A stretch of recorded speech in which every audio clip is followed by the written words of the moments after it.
আসসালামু আলাইকুম। আজকে এক কাপ চা তৈরি করব একটু স্পেশাল ভাবে। তো এই রকম এক কাপ চা কার কার প্রয়োজন বলবেন অবশ্যই কমেন্ট করে।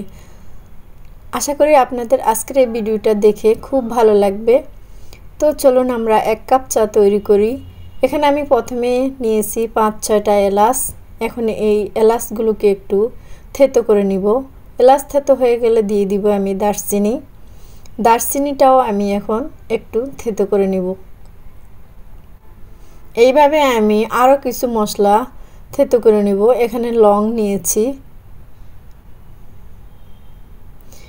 লংয়ের পরে আমি এখানে দিয়ে দিব একটুখানি শুকনো আদা।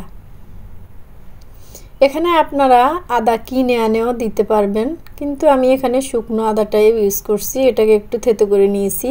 এখন আমি ক্যারামেল তৈরি করে নিব। এখানে আমি হাফ কাপ চিনি দিয়ে দিয়েছি আমার পরিমাণ মতো, আপনারা আপনাদের পরিমাণ মতো দিয়ে দিবেন।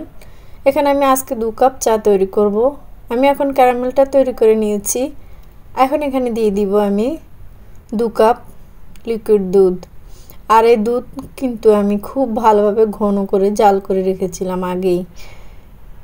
যখন আপনি দুধটা দিবেন তখন এরকম শক্ত আকার ধারণ করবে ক্যারামেলটা।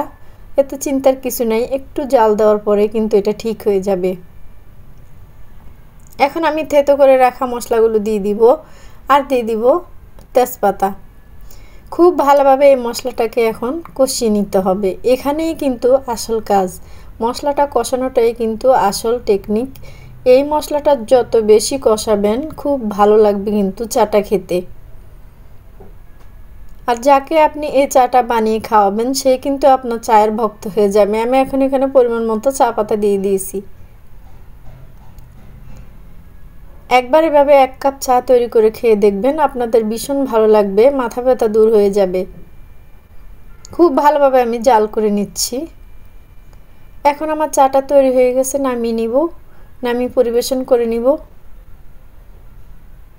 প্রথমে আমি এখানে 1 কাপ চা এখানে তৈরি করে নিব, পরবর্তীতে আরও 1 কাপ আমি তৈরি করব।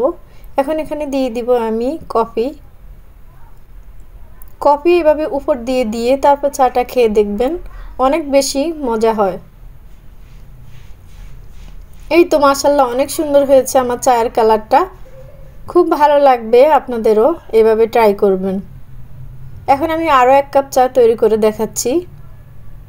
মাটির এই পাত্রটাকে আমি ভালোভাবে ফুটন্ত গরম পানিতে এটাকে ধুয়ে নিব, যেহেতু এটার ভিতরে বালু থাকতে পারে।